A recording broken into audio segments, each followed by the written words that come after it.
Então, abra sua Bíblia em Lucas, capítulo de número 6, verso 37.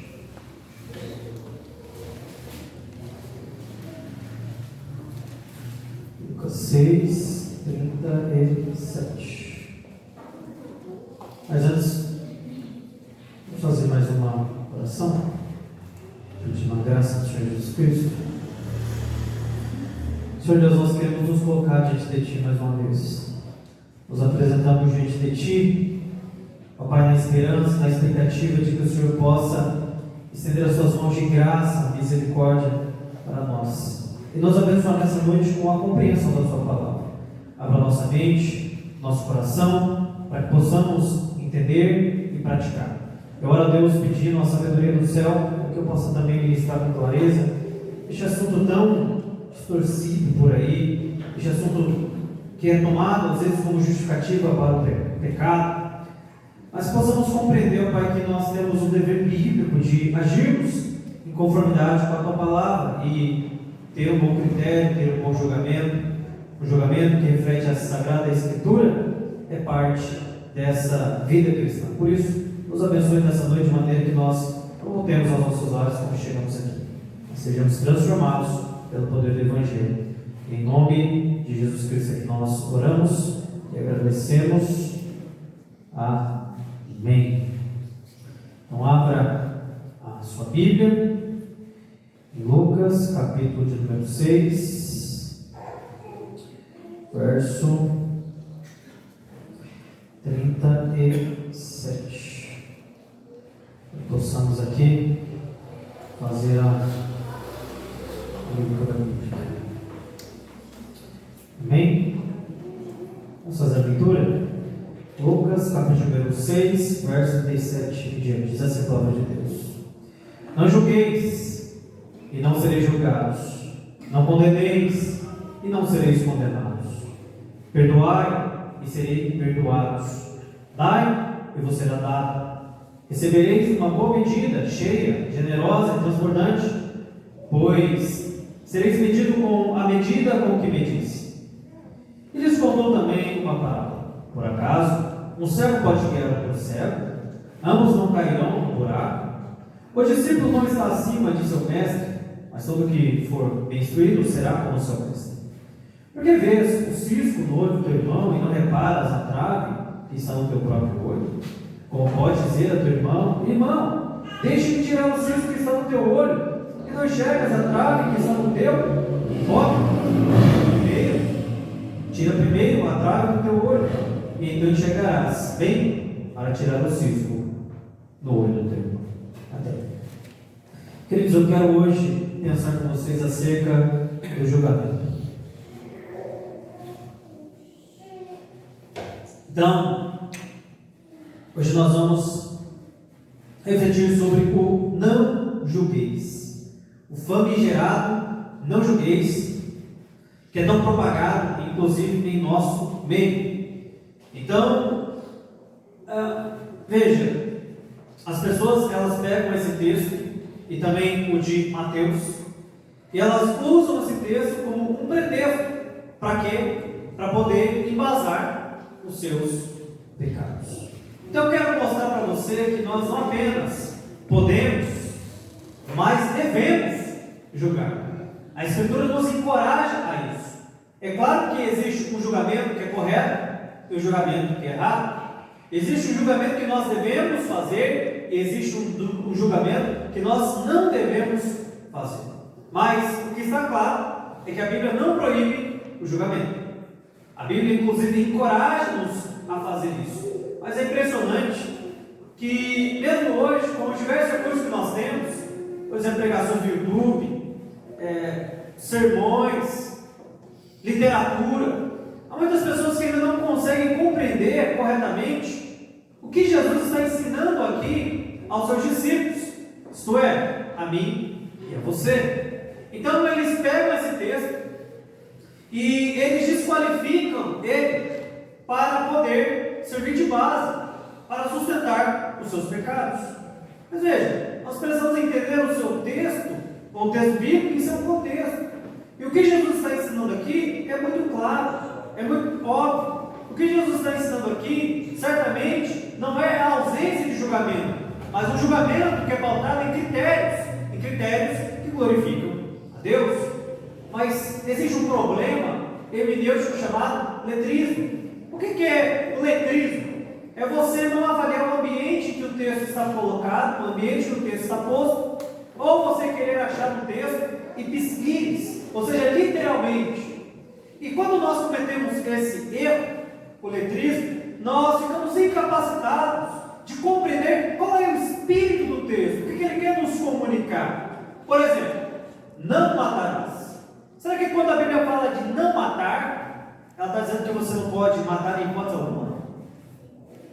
Por exemplo, que você não pode matar uma barata? Que você não pode matar um rato? E você não pode matar, por exemplo, um frango para se alimentar? Você não pode matar uma vaca, um boi? Será que é isso que a Bíblia está falando? É claro que não. A melhor tradução ali seria: não assassinarás. Caso contrário, a gente teria que ser os Hare Krishnas, né? Os Hare Krishnas creem que toda forma de vida é Deus, então você não pode matar. Não pode matar um inseto, porque é uma vida. E nós estaremos perdidos com esse pensamento. Então, o que a Bíblia está proibindo é o assassinato. E por quê? Porque nós não somos autor da vida de ninguém e, portanto, não temos direito de tirá-lo. Salva, guarda, se nós precisarmos defender a nossa vida ou a vida de nossa família. Nesse caso, seria um assassinato, mas seria você proteger a sua vida. Então, veja, o mesmo se aplica ao julgamento. Sabe que ele não pode julgar nada? Ninguém. Não, porque o julgamento pertence a Deus. Será mesmo? Se nós somos sinceros, irmãos, nós veremos que nós estamos julgando o tempo todo. Isso não é errado. Agora, o que é errado é a condenação por um julgamento hipócrita. E é isso que os fariseus faziam. Eles julgavam de maneira hipócrita. Então veja, todo mundo julga. Eu quero mostrar para você como você julga. Por exemplo, por que você frequenta essa igreja aqui e não outra? Por quê? Porque você fez um julgamento. Você entrou na rede social, você viu os vídeos, você viu o louvor, você viu quem nós somos. Inclusive nós vamos ter um upgrade lá na rede social, na parte. Isso é muito bom. E você veio aqui, você ouviu a pregação, você viu como é que era a igreja e você concluiu: esta é uma igreja bíblica. E por que você chegou a essa conclusão? Porque você fez um julgamento. Você julgou. Assim como há muitas pessoas que vêm aqui e não ficam aqui. Por exemplo, por que você casou com o seu cônjuge? É porque você avaliou vários critérios e julgou esses critérios. E então concluiu: é um homem de Deus, é uma mulher de Deus, está apto biblicamente para que eu possa contrair matrimônio com essa pessoa. Então você casou com o seu esposo ou com a sua esposa, e não com o Zé Droguinha ali da esquina, não com qualquer outro tipo de gente. Então você fez o quê? Um julgamento. Ou por exemplo, por que você tem a profissão que você tem hoje? É porque você também fez um julgamento. A vocação, a oportunidade, talvez bateu a porta, a remuneração, seja qual for o critério, você fez um julgamento. Nós, irmãos, estamos julgando o tempo todo. E a Bíblia nos encoraja a isso. Nesse exato momento, enquanto eu prego, você está fazendo um julgamento. Você está ouvindo a pregação e está avaliando se essa pregação está de acordo com a Escritura ou não. E você está tirando conclusões.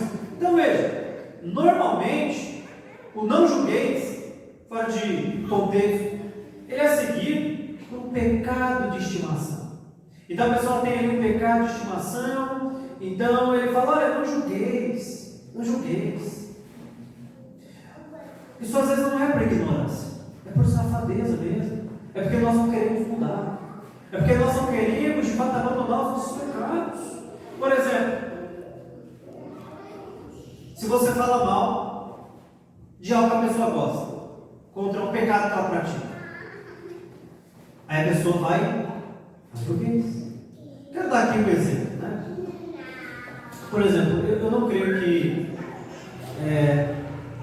a bebida é em si pecado, mas eu sou abstenho, eu não bebo e eu tenho sérias ressalvas com quem bebe, seja vinho, seja qualquer coisa. Eu acho que é algo horrível para um crente se associar, não deveria fazer. E aí, então, mas às vezes você gosta de tomar sua cervejinha no final de semana. Peraí, pastor! Tá vendo? Você está me julgando. Você está me julgando. Então veja, nós estamos o tempo todo julgando. E veja que esse alerta seja quando algum pecado nosso, ou alguma prática que nós fazemos que às vezes não é tão coerente, é denunciado. Então nós levantamos a plaquinha. Não julgueis. Agora, veja que o que está em xeque, meus irmãos, não é a nossa opinião. O que está em xeque é o que a Bíblia diz, o que a Escritura anuncia. Então, as pessoas que às vezes usam desse argumento, elas usam como um foro privilegiado gospel, para quê? Para te afastar, para dizer, deixe-me pecar em paz. Não fale do meu pecado, deixa eu tranquilo. Você também não tem o seu pecado? Você também não faz alguma coisa errada? Então, deixe-me pecar em paz. Então veja, não importa se o que a pessoa está fazendo é um erro ou um pecado. Eles não querem que nós mostremos que isso está em inconformidade com a palavra de Deus. Então veja, eles lançam essa carga coringa para qualquer coisa que nós denunciemos. Mas veja, Jesus aqui está denunciando. Ele está denunciando, por exemplo, a hipocrisia de quem é cego e quer tirar o argueiro atrás do touro. Jesus está denunciando. Ora, Jesus julgou os fariseus, raça de víboras, sepulcro caiado. João Batista fez o mesmo com Herodes, adúltero. Ele não estava em adultério? Estava. Paulo fez com Pedro, você está sendo covarde. Como é que você está voltando para a circuncisão? Você está com medo dos judeus, dos judaizantes? Ele admoestou. Agora, veja que é só essa geração que quando você denuncia os seus pecados, ela diz, não julgueis. Não julgueis. Agora então, por que a Bíblia ensina sobre julgar? O que Jesus está ensinando sobre o critério que nós devemos ter ao julgar? Então primeiro, eu quero começar falando de quando não devemos julgar. Quando não devemos julgar? Primeiro, não há nenhum problema em você ser crítico. Todos nós temos um critério, obviamente. O erro é ser super crítico. É o que a Bíblia vai dizer daqueles que, como um mosquito, engolem o camelo.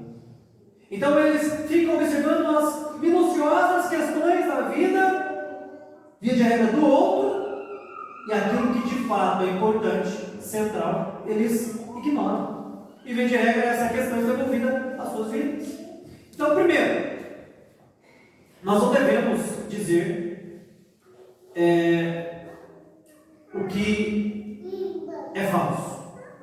Ou seja, nós não devemos falar de algo sem que nós tenhamos certeza de que aquilo é verdadeiro. Por exemplo, Êxodo 23:1 vai dizer sobre não espalhar boatos. Boatos. Então, às vezes alguém vem me dizer alguma coisa, eu digo, quem disse? Não, fulano disse. Mas quem disse a fulano? Ah, sim, fulano. Tá, mas isso é a verdade? É mesmo assim? Não está havendo uma distorção? Ou seja, o que a Bíblia está proibindo aqui é esse comentário maldoso, esse bochicho, que às vezes, irmãos, é suscitado até mesmo no meio da igreja, entre nós e no meio de nós. Então, isso a Bíblia proíbe. Olha o que Provérbios 18:8 vai dizer: as palavras do difamador são como doces que chegam ao íntimo do ser. Eu estava vendo um meme na internet, e é interessante. Era um rapaz que chegava com uma velhinha e dizia: você gosta de fofoca? Ela: não. Aí ele fica quieto. Ela olha para ele e fala: que fofoca? Às vezes nós somos assim, né? Você gosta de fofoca, irmão? Não, não gosto. Eu estou fofocando, estou só comentando. Né? Não, é só para você orar, viu? É para você interceder pela vida do irmão. Mas o que a Bíblia diz é que isso às vezes são palavras do difamador. Temos que tomar cuidado quando nós não temos, por exemplo, provas. Olha o que 1 Timóteo 5:19 vai dizer: não aceite denúncia contra presbíteros. senão exclusivamente sob o depoimento de 2 ou 3 testemunhas. No caso aqui, presbítero é o pastor, a liderança. Então, gente que fala mal do pastor, gente que fala mal dos líderes, sem ter testemunhos, sem ter, de fato, provas concretas. Isso é pecado. Este tipo de julgamento nós não devemos fazer. Segundo, não julguem pela aparência. Olha o que vai dizer João 7,24. Não julguei segundo a aparência, mas sim pela reta justiça. Então, às vezes, algo parece que é aquilo que você chegou à conclusão, mas você não tem certeza. Então você vai e espalha boatos? Claro que não.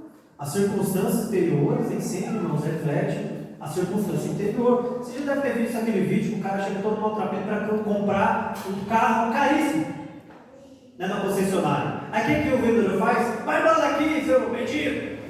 Aqui não tem pão seco, não! Alguns fazem isso. E aí depois a pessoa se revela o quê? Milionário, cheio da grana. Mas já outros que chegam e o tratam bem aqui, senta aqui, quer tomar um café, você quer essa caminhonete aqui, quer dar uma voltinha nela, dá uma volta aí, gostou, eu vou comprar à vista. Ou seja, nós não podemos julgar pela aparência. Nós devemos julgar pela reta justiça, ou seja, aquilo que é, não aquilo que parece ser. Lembra os amigos de Jó? Os amigos de Jó olharam para a vida de Jó.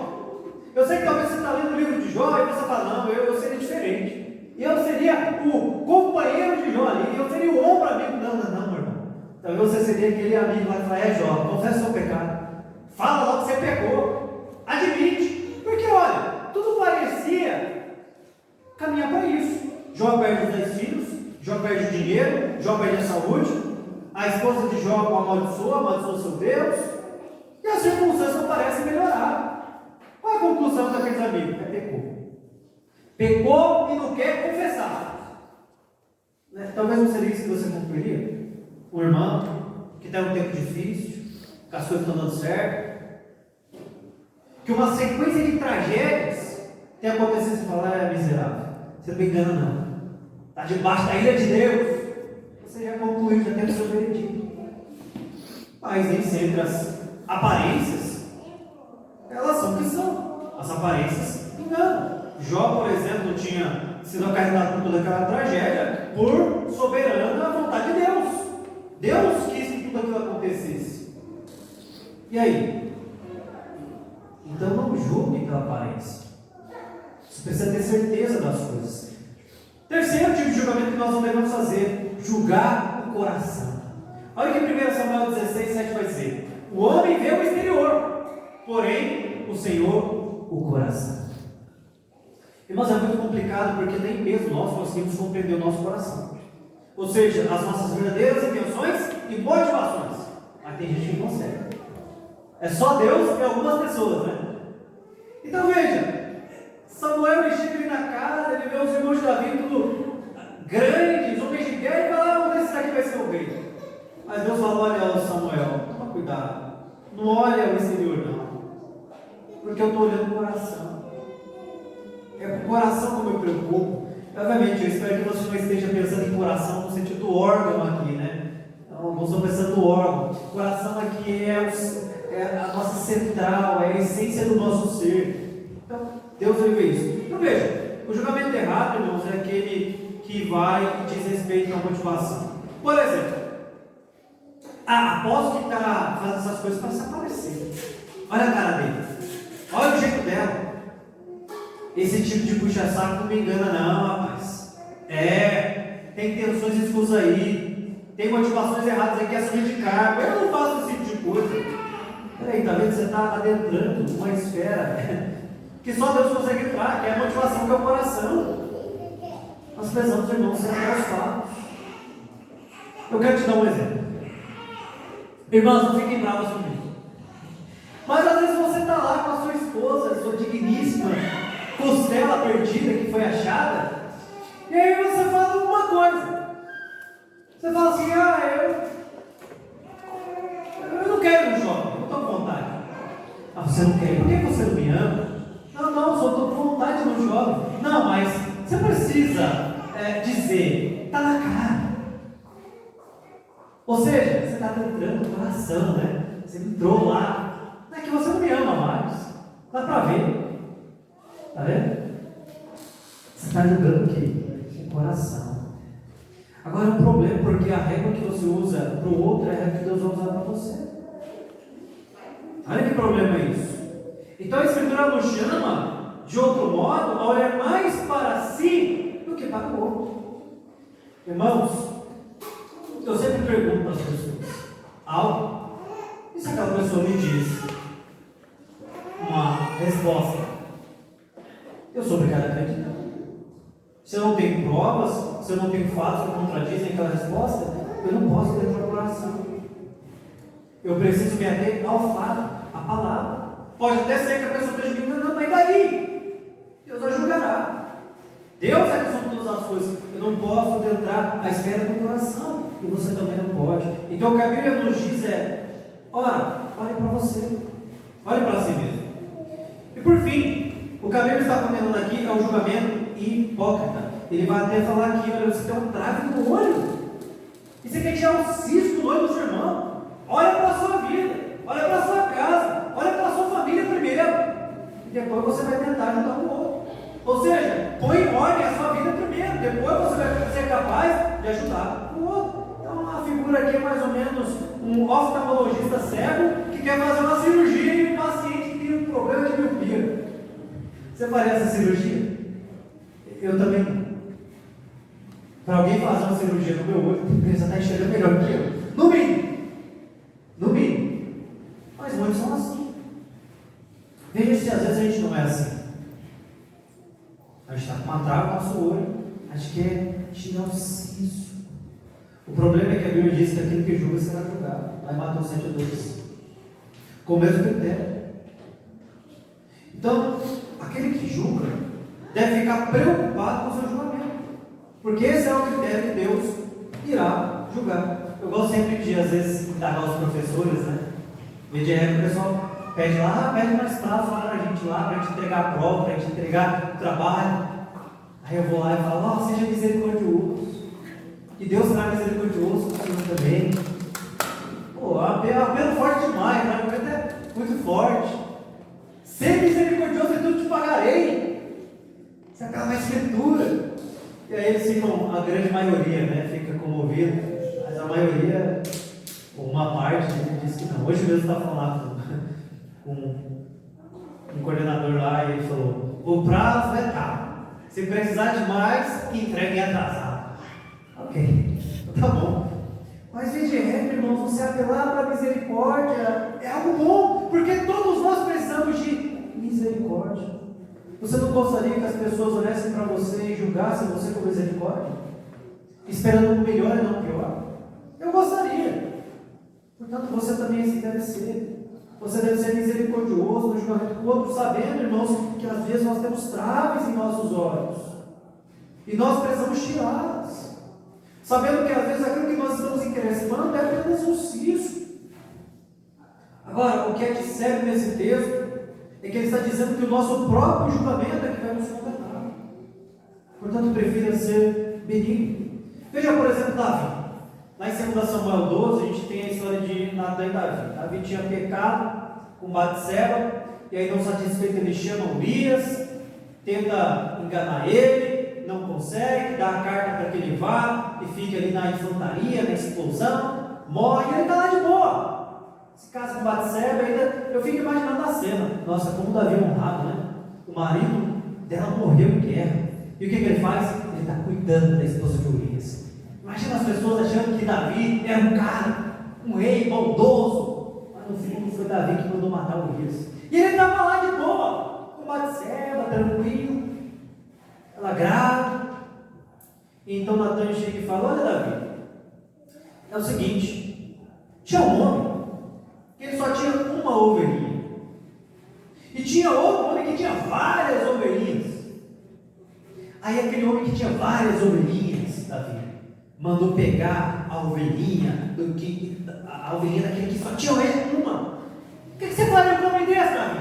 O que Davi faz? Esse é o meu ordinário, esse é o meu desgraçado. Eu mataria, então manda matar.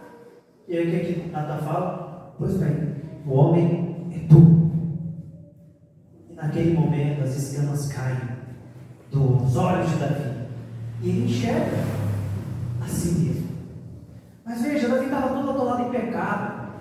E olha a forma de Davi tem que matar um miserável desse. Ele tem que acabar com a vida. Como é que alguém pode fazer isso? Não teme a Deus, não. Tem que matar. Pois é, Davi, mas esse homem é você. Esse homem é você. Naquele momento ele cai de joelhos e ele fala: Senhor, que misericórdia, pequei contra o céu, pequei contra ti. E naquele momento ele clama pelo quê? Misericórdia. Para que Deus seja bondoso com ele. Para que Deus o perdoe. Mas minutos antes ele queria matar quem fizesse isso. E às vezes nós somos assim, né, irmãos? Às vezes nós agimos assim.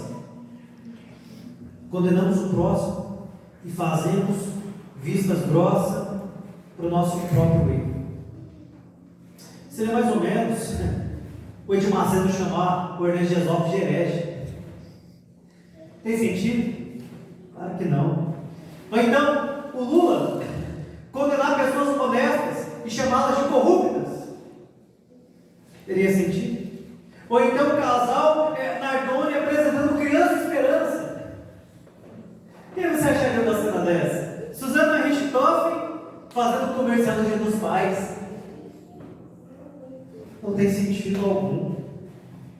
Olha, irmãos, o que diz Romanos 2, verso 1 e 3.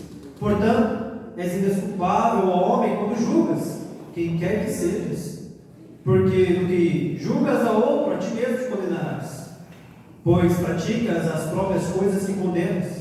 Bem sabemos que juízo de Deus é segundo a verdade contra os que praticam tais coisas. Tu, ó homem, que condenas os que praticam tais coisas e fazes as mesmas, pensas que te livrarás do juízo de Deus? Isso não faz os cabelos da sua nuca arrepiar?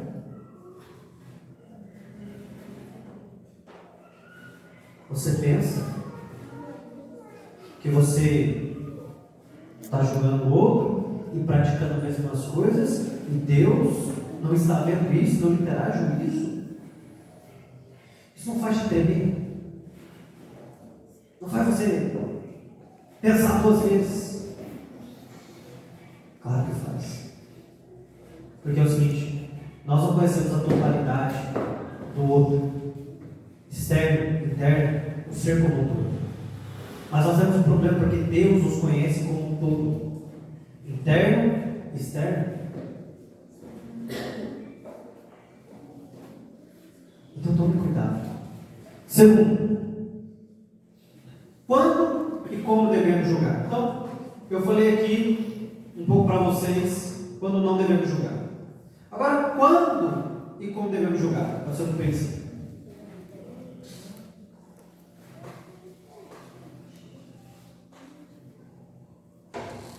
Então Jesus aqui, ele está condenando o julgamento hipócrita, via direta, feito pelos fariseus. Então, primeira coisa, nós devemos primeiro tirar a trave de nossos olhos. Você deve primeiro olhar para a sua vida e primeiro fazer essa mesma análise com o mesmo critério na sua vida. E então, depois de você tirar a trave do seu olho, você tornou-se capacitado para ajudar o outro a tirar o cisco de seus olhos. Interessante que Jesus aqui, logo após falar isso, ele vai dizer o seguinte: não lance pérolas a cães e porcos. Naquela época, irmãos, o cão ali não era esse animalzinho pet que você às vezes tem lá na sua casa. O cão ali era quase como se fosse um chacal, como se fosse uma hiena, um animal carniceiro, um animal que atacava seres humanos, era um animal impuro, assim como os porcos. Então,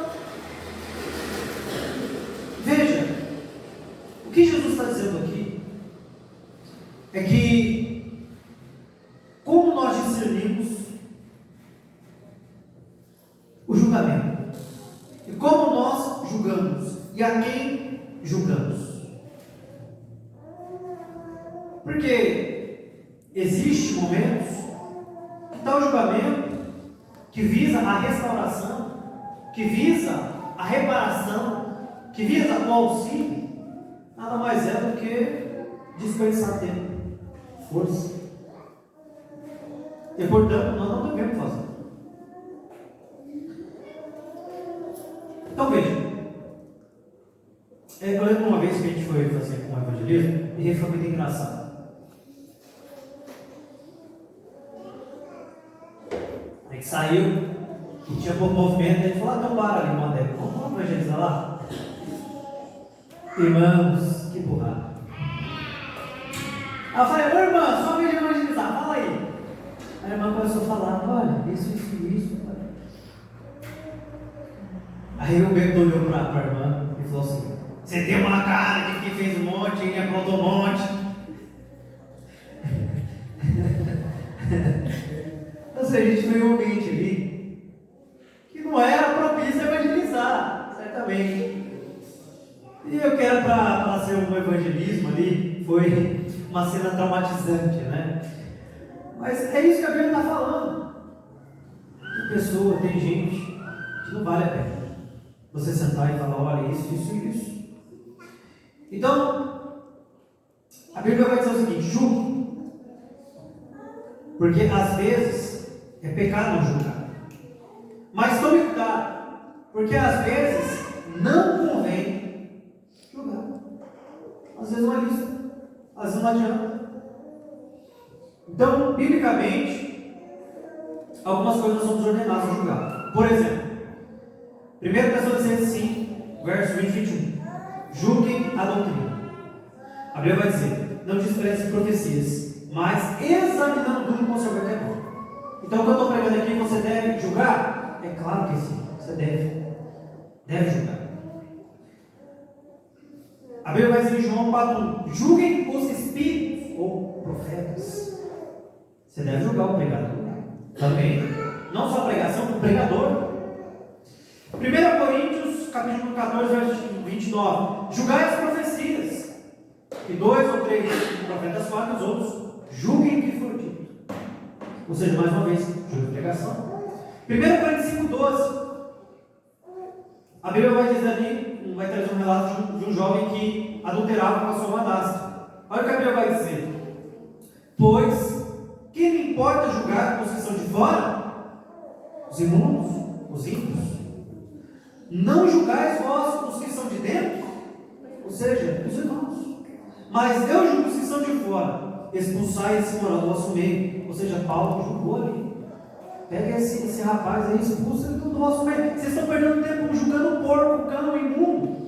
E vocês deveriam julgar quem está aí dentro. Avaliar os pecados, examinar e disciplinar. Mas vocês não estão fazendo isso. Mas eu julguei. Expulsem o imoral do vosso meio. Mateus 7,15. Acautelai-vos dos falsos profetas. Como é que você se acautela dos falsos profetas? Julgando a sua pregação. Julgando o que ele diz. Então veja, julgarmos muitas vezes é exercer juízo. Olha o que vai dizer Lucas 12:57.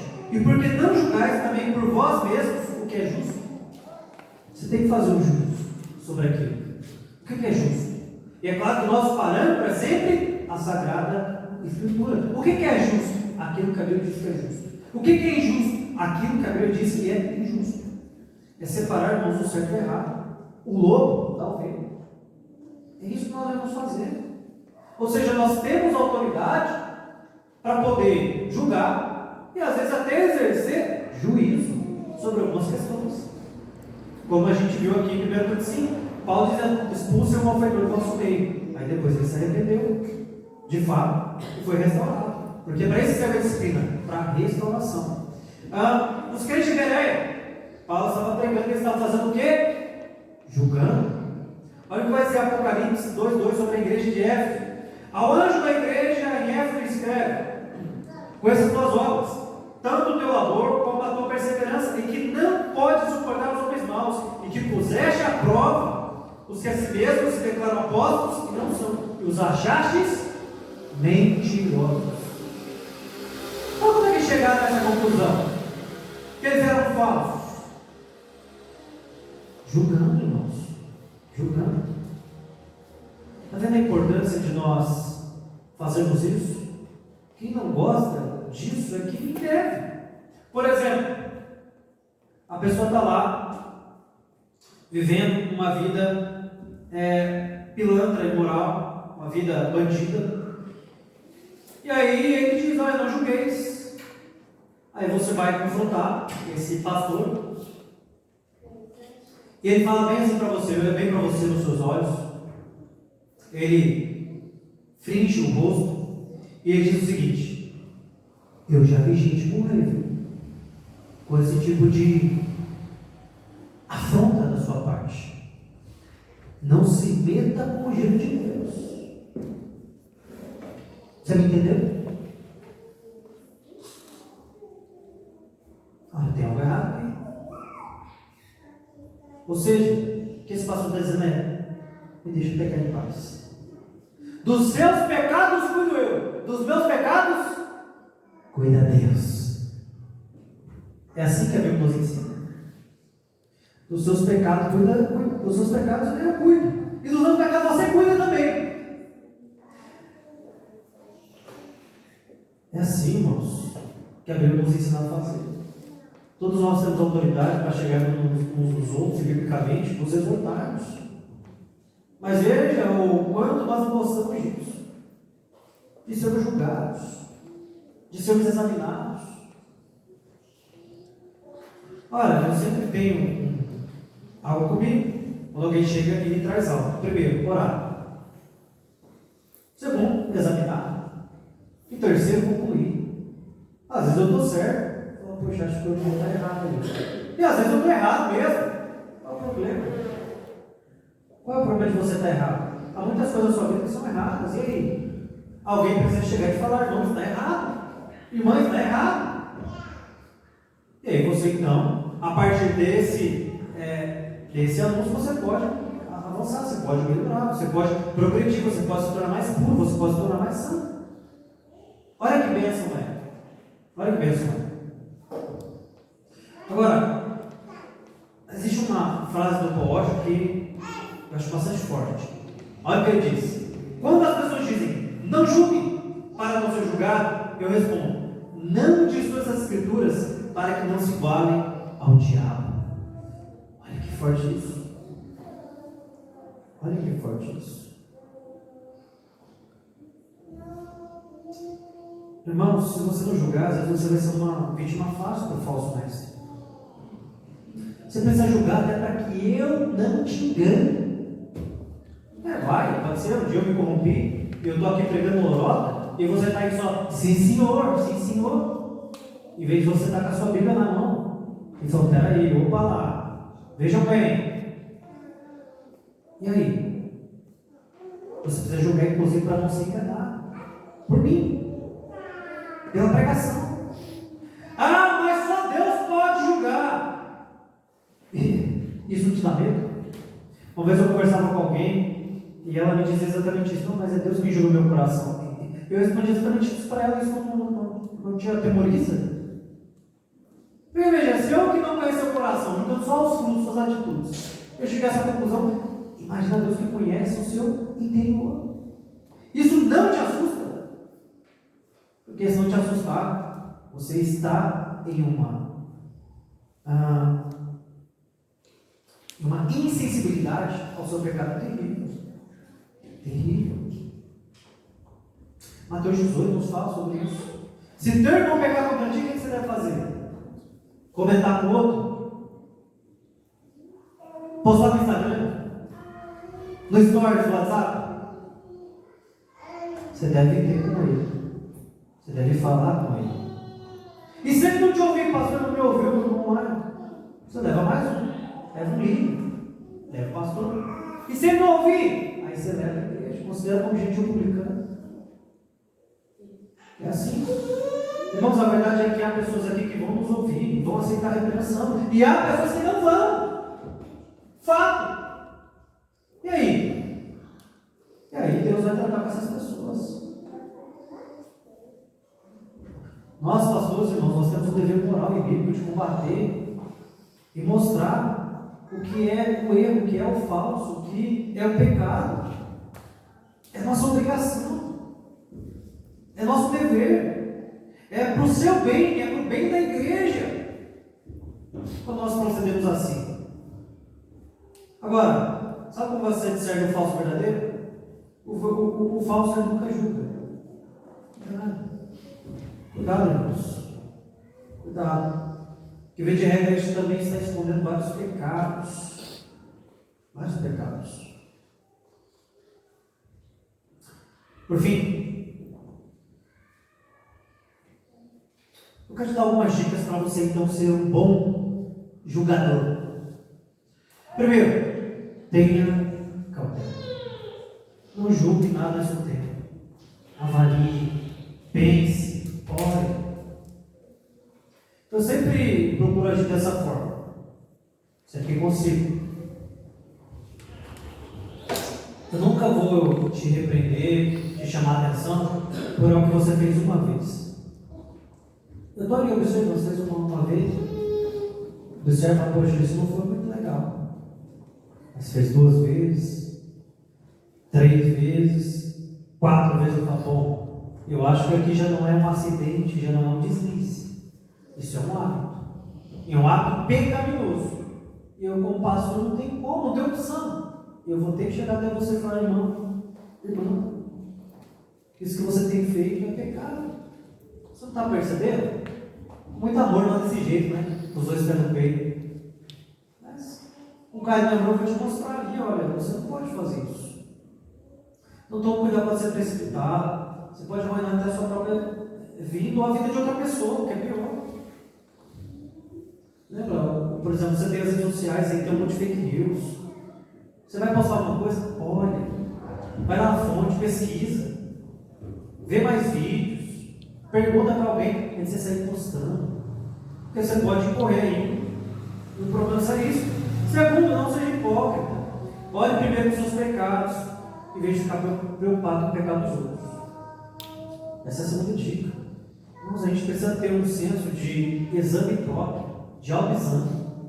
E quando você faz isso, você vai se primeiro se torna muito mais misericordioso com o outro.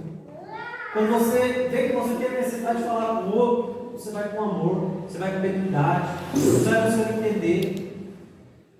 Você vai com outro espírito, não com o espírito de condenar, destruir, mas às vezes não para até entender. Terceiro, não seja carrasco.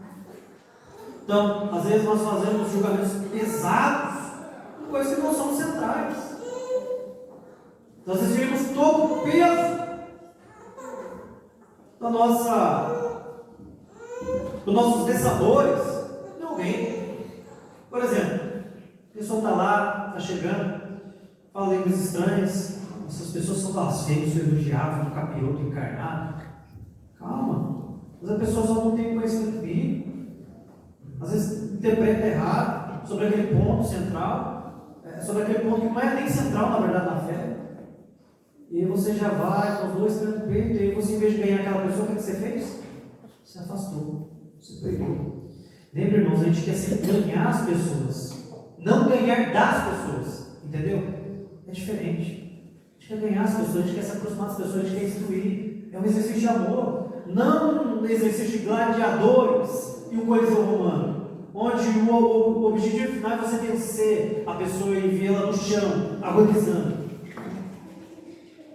Claro que não. Não seja um carrasco. Quarto, saiba quando ser, é claro, firme. Então Jesus, ele, às vezes, é claro, vai chamar ali o seu gente do inferno, raça de vírus, caiado. Então, agora, aqui não há espaço para ir pessoal, né? O que chama de ódio do bem. Mas, por exemplo, às vezes você me vê aqui denunciando algumas igrejas, alguns pastores. Eu não estou com ódio, eu não tenho ódio dessas pessoas. Nenhum. Mas eu preciso, obviamente, ser firme e falar, são falsos. Eles estão errados. Eles estão enganando. Não é um dessabor pessoal. É apenas um desejo de te alertar para aquilo que é correto. Então, seja firme, mas tenha sabedoria. Jesus é cheio de graça e verdade. Você tem que considerar isso, graça e verdade. Eu sei que a gente hoje tem a moda da lacração, né? E a gente quer fazer isso. Mas a gente tem que denunciar, mas tem que fazer isso de maneira madura, sem fazer chacota. Eu não sei se eu faço isso, né? Mas se eu fizer, você pode falar, pastor, se fizer uma chacotinha lá. Aí eu mudo. Mas eu devo tentar fazer isso de maneira firme, mas sem, de fato, fazer isso aqui. Mas é para mostrar para você que existe o errado. Não é todo mundo que está certo. Não é toda a igreja que está correta. E por fim, por último, julgue com justiça, seja justo. Tome cuidado para não criticar só por amor à crítica. Tem gente que tem prazer em criticar tudo e todos. Não. A gente tem que avaliar todas as coisas. Isso precisa ser um exercício para edificação, para corrigir, para trazer o outro à luz desse. E também, alguns fazem isso e partem para o lado de homem, né, que é atacar a pessoa, ao invés do argumento, da teologia e por aí vai. Então tome cuidado com isso. Se atenha ao fato e saiba, você está julgando, sabendo que você também será julgado. Não destrua as Escrituras. Não destrua as Escrituras. Mas também não se apoie, não julgueis para continuar pecando ou aceitando tudo. Não julgar é você saber que há critérios para isso. Mas você entender que isso não pode ser um argumento para que a gente possa continuar pecando em paz. Amém? Vamos colocar de pé?